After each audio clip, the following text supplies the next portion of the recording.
There we go. Sorry, guys. Um, what we were talking about was the UM Health District, That's right. and Alan Morris just got city approval to go That's full right. steam ahead. We need more affordable housing in the health district, and we were sort of segueing to why we need affordable housing to begin with. Um, Miami Beach tourism. We need nurses. We need EMTs. We need police. We need doctors. The doctors they're not living in the workforce housing, but anybody who's working a frontline job, they're making maybe $100,000 a year. So depending on where they are, the 120% of the county median income, I think it's what now, like $96,000, I got to right? tell you, I don't know. Every Is time they that put out these is that numbers and these ratios, they're always based on different sources. It's not like something standard. So I um, really don't know what the figure is. I don't even know but what the poverty figure is. I always try to figure out poverty, and it varies based on zip code and county, and so I just don't know what it is. but I wanna talk about something a little speculative, something fun. I think you'll have fun with it. So, But this is Jackson, or are we going to go on to something else? Because I do have a point about Jackson I want to make. well, tell us about Jackson, and then we're gonna stay on the Okay, hospital trip. okay. So Jackson in 2002, 3, 4, 5, 20 years ago, you had a bunch of developers going in with the same strategy. They all went in there, they put up a bunch of different towers. Many of them sold in bulk. Some of them couldn't sell because the pricing was so low. I had a client who built an entire building, and the thing was, it did not perform and wanted to unload it. And all the prices we were able to bring in from a bulk buyer we're going to be somewhere in the ballpark about $100 a foot or so. So this is very, very, very low. So I'm saying others have come here before trying to do this, and they've been spectacular, spectacular disasters. Now maybe the market has changed in such where now it's actually going to happen. But watch out if you're looking in this area. Watch out for a value trap. Value trap meaning it looks good, it feels good, but once you get in there, you're like, oh my god, I'm the high payer. Who the hell am I Right. going to sell this to? So that would be my only concern. And look at Wait, somebody are you like talking Lisette about Ken Calderon. Billions? No, I'm not. I mean, it's always the same story. But like Lisette Calderon's going in and she's building rentals. She used to be with a company. Her firm's the one that put up Wind. They put up Neo Loft, the Neo Vertica.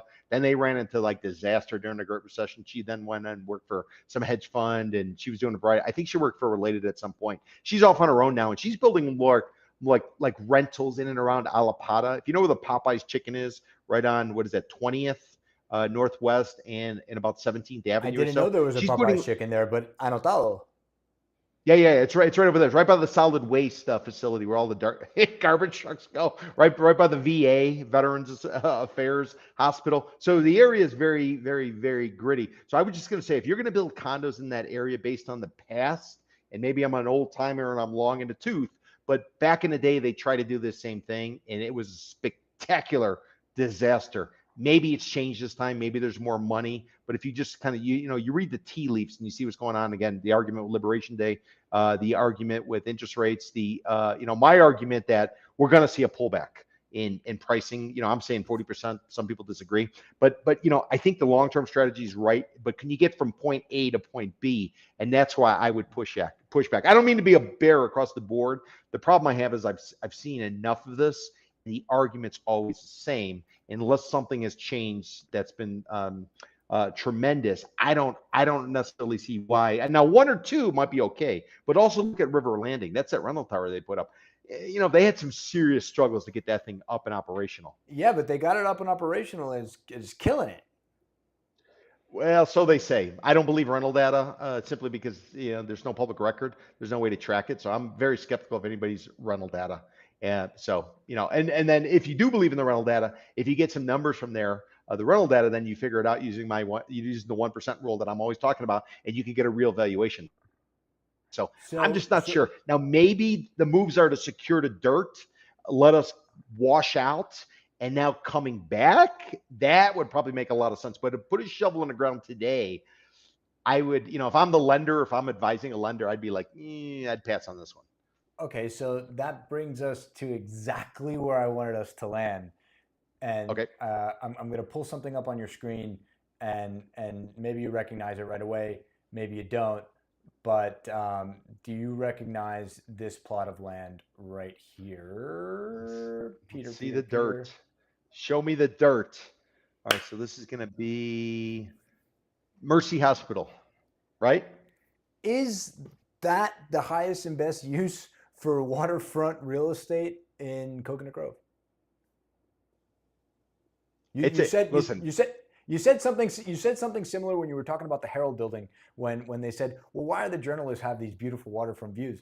Why is this 30 something acre complex here? Which, by the way, I wanna pull out that Mercy itself what was bought by a REIT about 10 years ago for 20 something $million, and I think that's about 3 acres. But this whole area here is 30 something acres. You got LaSalle on the north side of it, so that's not part of it. yep. But the whole south part You of got the this, church. Don't forget the church. Our exactly, Lady of, yep, the Archbishop. I think there's an there's a housing for priests there as well. there is. Yep. But this Archbishop Wensky, no relation. He's got an SKI. I have an SKI. I've had the pleasure of seeing him. Anybody who ever wants to see him, he performs masses up at the cathedral up off 79th Street in but just east of Interstate 95. But this whole piece here, which and Peter, you might know this, is this landfill? Because this looks super unnatural where this seawall is. Good question. I don't know the answer to it. I would not be surprised if it was. But one thing I can tell you, I don't know how much of the dirt is owned by the archdiocese, but they got some great land holdings. They definitely go into an area that and site that they have in Brickell by George's old place, yeah. up there. This is a huge site that's under contention right now. hmm So I don't know if that. Well, we lost Peter.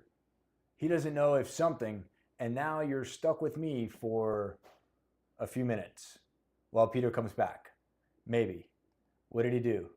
Peter, where are you? Yep. There he is. I can hear you. For Yep. a second. I'm sorry about that. I don't know if that site's the archdiocese though. I think the St. Jude's one is to the south off 15th Road in Brickell.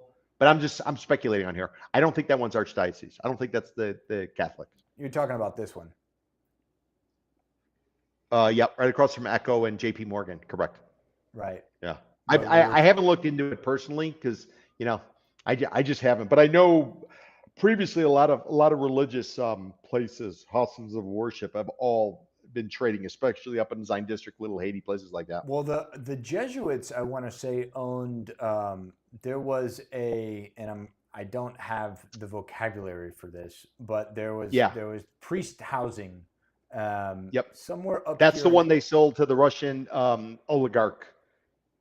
Yeah, where was that? That was right across the street from the Crimson. Yep. Right.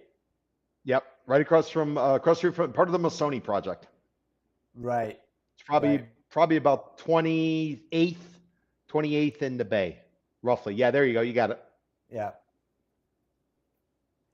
Wild. All right, so you sent me something else I want to jump into regarding Simon Malls buying out the land lease for JCPenney. And it got me thinking with all the discussion that's been happening around Sunset Place.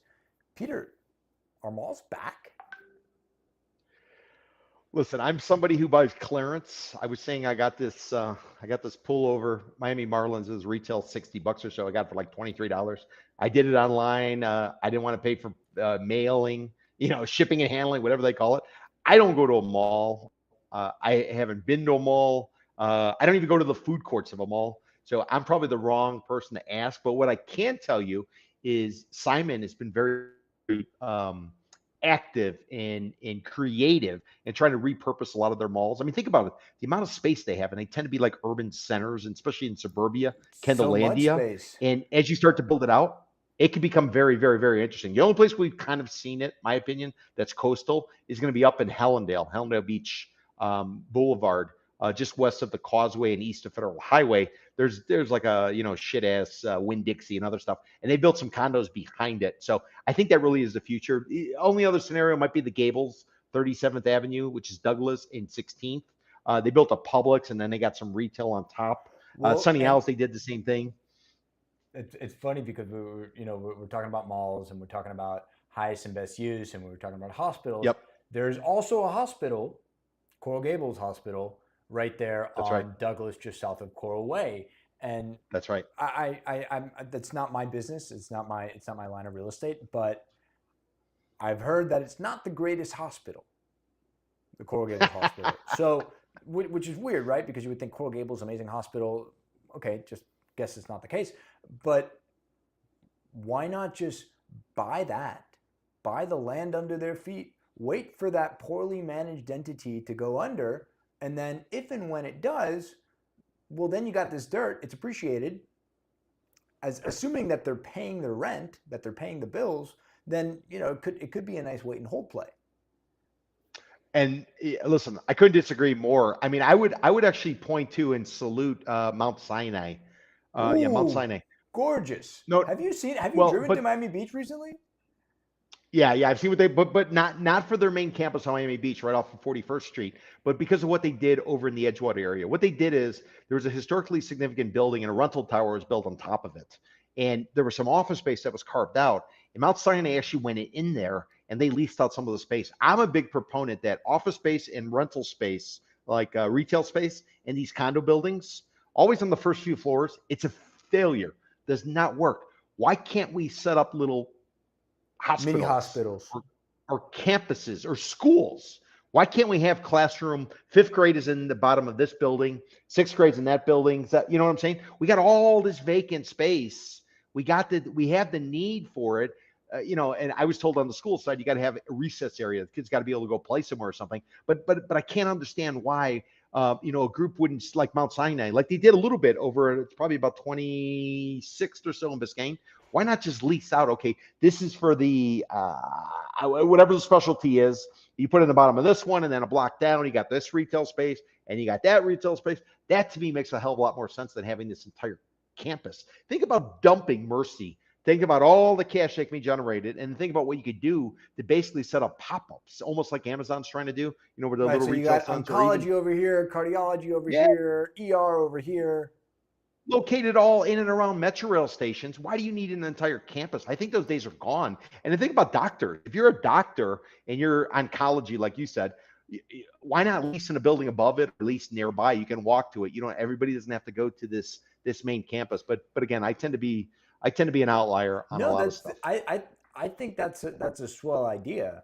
And just to put into perspective, so we were looking at that huge plot, which includes LaSalle High School, which includes the Archdiocese living facilities, that includes Mercy Hospital, and that's 30-something acres. Sinai, it's 50-something acres, the main campus. Mount Sinai Hospital in Miami Beach. Brilliant. And look. I mean, I know this is old Google. A lot of these surface parking lots have gone awry, have gone away. But I do think it's quite comical that the parking has the best real estate on this campus. Exactly. The Camry that's sitting there all freaking day has the best real estate on this campus. 100%. And this is how. So instead of going west and moving the urban development boundary line, which is a completely different argument, anybody who doesn't know, there's an arbitrary line that's been established that differentiates the Everglades, which is on the west side. That's where the alligators and the roseate spoonbills are. And on the east side, on the east side, you got like Sedano's, and you have a muffler repair place, and you have all this stuff. So, but it's a lie. It's an arbitrary line that was established. So every time we go through one of these booms, everybody says, let's move the line, let's do this, let's put in infrastructure. What I'm arguing is, why don't we infill some of the stuff we got? Why don't we rethink like these hospital campuses? Why couldn't you put residential? Why couldn't you almost have doctor housing? Make that part of the pay package. Put it in a hotel. Somebody will get to that point of doing it, because that's really the future, because we are running out of dirt. I'm not saying it's the last piece ever, but I think we could use the dirt a lot more effectively. And then we don't have to go and reclaim Everglades and move the Gators. Well, the Gators are coming east, so we're going to do is stop them. But why do we keep moving stuff? Let's just repurpose kind of what we're doing. Why not disrupt it and then, rethink where we want to be? Because the way they've done it thus far, it hasn't worked, or it's not going to work. Just like these old condos. They used to have massive units with a marina and a restaurant, all that is gone. And I think the hospitals in the schools, well, for the most part, they need to do something similar. Personally. Oh yeah, I mean, even Ken Billions talks about the schools. I mean, you can't get rid of that talking point. Even the Ken Billions ought Brazilian. to put a private school in the office building. Then the kids and the parents, dude, it's perfect. You might be onto something, Peter. Yeah, All right. yeah. Well, I was in Mumbai. Last point. I was in Mumbai, Bombay, and there's a billionaire, one of their wealthiest people in India. So this guy has built one tower. It's probably about 60, 70 stories. His residence is at the top. His office is in the middle. His hotel for anybody coming to see him is below, and then he's got retail at the bottom. So this guy literally, it's all he's got to do is take the elevator up and down, and I think he's got a helipad at the top. I mean, we need to start thinking that way. I'm not saying that extreme, but rethink how we're doing this.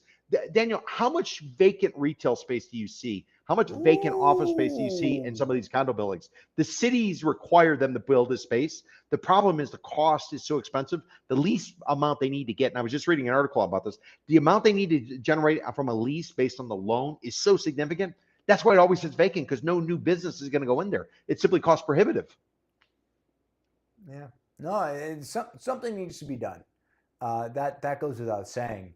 It's just what business fits in there.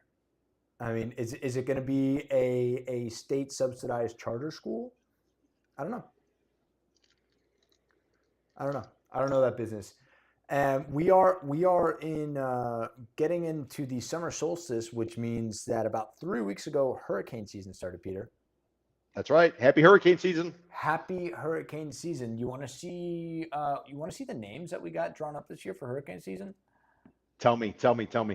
Let's see. Well, first off, Hurricane Eric, which the Pacific side is already on the ease, which doesn't bode well for us. But Hurricane Eric slammed Mexico these last few days, and I hope the Pacific side and the Atlantic side aren't necessarily correlated. I'm not a meteorologist. I can only hope not. But if it is, then Aaron or Ferdinand or Gabrielle here, they might whack us. I mean, what was the last big storm to hit it here? 2017, was that Irma and Maria? So about halfway through the list. Yeah. So fall of 2017, Irma and Maria ripped through Brickell. And granted, we see flooding in Brickell after 25 minutes of heavy downpours. So if a real hurricane rips through our metro, our urban core, I mean, are we going to scare a bunch of New Yorkers away?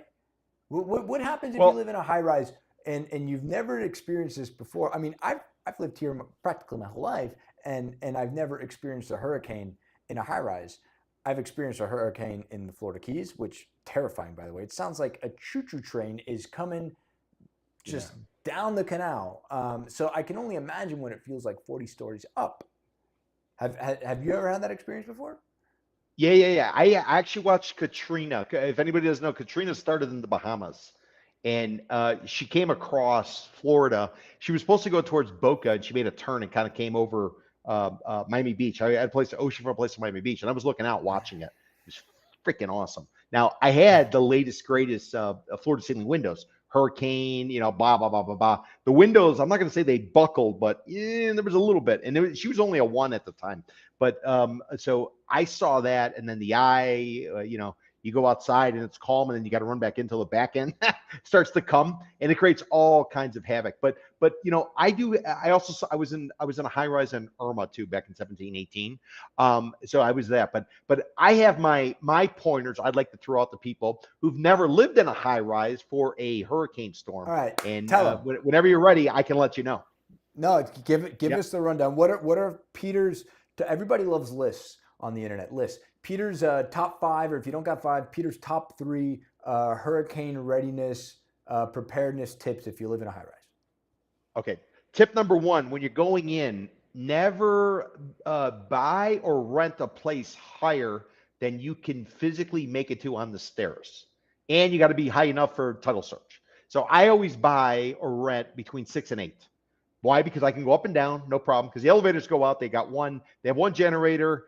and there's one elevator and it's going to take forever. It's like, it's like riding a train in India. We almost got to get on the top of it. So you always want to be between 6 and 8 so you can get up and down. A buddy of mine during Irma, he was on the 27th floor, and this guy, he bailed. He went to Orlando or something during it, and he's asking me if I could go and open his refrigerator because, as you know, electricity goes out, and then if you keep just your throw away the refrigerator whole closed, fridge. the whole, yeah, and if you keep it and it's shut, and by the time you get back to time, throw away the whole fridge. It's awful. Yeah. So he wanted me to do it. So I had to climb up. We were in the same building. I had to climb up 20 something floors. It's hot. There's no air conditioning. It's stale air. It's just like horrible. So always rent or buy between 6 and 8. And this way, too, you also don't get the swaying of some of the buildings. I know some people who are in some high rises on Brickell, like really, really, really high, Four Seasons-esque buildings. And they say you can feel it moving while the storms are coming. While the storm's coming through, the actual unit is kind of swaying. It's a little fear-mongery, though. I mean, plenty of time. Well, I'm just telling you what they told me. But I know 6 and 8, you got to be able to take the stairs. You got to be able to make it. There's no way you're climbing up 60 stories. You're not climbing 80 stories or 70 stories in Panorama. There's no way that's happening. Now, granted, they might have the generators. That's one thing. Another thing is always make sure you got some cash. Why? Because everybody is going to try to use their Apple Pay, or they're going to try to go to the ATM or anything like that. Inevitably, it's going to be overwhelmed. Like if you ever go to a festival, and you're like trying to get on T-Mobile or something and nothing's going through because everybody's searching at the same time, you're going to run into some of that. Maybe some of the cell towers go down. So you want to have a little bit of cash. There was a radio guy who then turned into a TV guy. He did a program down here in Miami. He was before my time, but I actually saw him on TV at CNN. A guy called Larry King. Larry King was this interesting character. He had a rule. I always leave the house with $900 because I can get into any kind of trouble I want to, and I can get out of any kind of trouble I want to with $900. So whatever your personal rule is, make sure you have some cash, because if stuff goes sideways and that Apple Pay and that ATM card or anything else, when it goes sideways like it did after Wilma back in 2005, you would go to the store. The store didn't have the ability to process anything. For a long time in 2005. And it was cash only. And you tried going to the ATM and all the ATMs were down. And even back then, they knew to stock up the gasoline within the tanks. But when they lost the electricity, you couldn't get the gas out of the tanks. You couldn't pump it out. So this was a problem. Yeah. So then people with cash were able to kind of make things happen. Everybody else was trying to charge it. So you want enough cash. Larry King, before he passed, his rule was $900. My rule, 6 to 8 floors. And then the final rule, if you have a dog, if you live on a floor with a dog, understand when the storms come, people will not go outside with the dogs. So what do? They go to the fire staircase. And so the fire inevitably staircase, what they do, they take but they don't take their dog on their floor, and they don't take it on the floor below because they have to pass through it. So they always go off the floor above. So this is another reason to be lower down in a building, because the people with the real posh pets, the purse pooches and stuff like that, they're probably going into the fire escape, and they're probably on a higher floor. And if they're on a higher floor, you don't necessarily have to go through that if you're on the 6th to 8th floor. So those are my 3 tips to make it a very enjoyable hurricane season, living in a high rise. And with that and your tips, Daniel? No, my tips, don't buy a house. But then the house is, here's the problem with the house, and I had this problem last week. Problem with the house is, and I'm not in a house, but I'm horizontal. But the problem with the house is when the electricity goes out, FP&L, who's the electricity provider, the utility down here, they're incentivized to put to bring people online. More people they bring online, the bigger the incentive. So it's much easier to hook up a 300 unit building than it is to go one by one on a block. And if you remember, especially going back to Wilma, the Gables, Coral Gables, dude, they were out for like weeks. Where people in high rises are typically down no more than a day. So that's the pushback on the house that I would argue. That's why in 2006, the generator guys had the best year ever, period. Ever. No, every year after there's a storm, these generator guys, and I'm going to go back to my Hillstone analogy. Whatever contractor, sales guy, businessmen are having lunch in numbers at Hillstone on a Friday, that's the business that's killing it this month. Well So done. for the last, Yeah, I that's don't a know great how many point. years, it's been the GCs, because the GCs, you go into Hillstone on Miracle Mile, on Coral Way and Ponce on a Friday, it's just GCs, construction guys, and they're killing it. And there But you that go. brings us That's up. your That brings us on. This brings us on an hour. Thank you so much for joining us. My name is Daniel Hernandez. I'm with Compass. Right there is Peter Zalewski with the Miami Condo Club and Condo Vultures. And we will see all of you, I think there was one person in here. All of you, we will see you, sir, for your private show. I'm kidding. We will have more people. We don't even promote this that much at all. But we will get there. We're in building season. And we'll see you guys next week, 4 o'clock.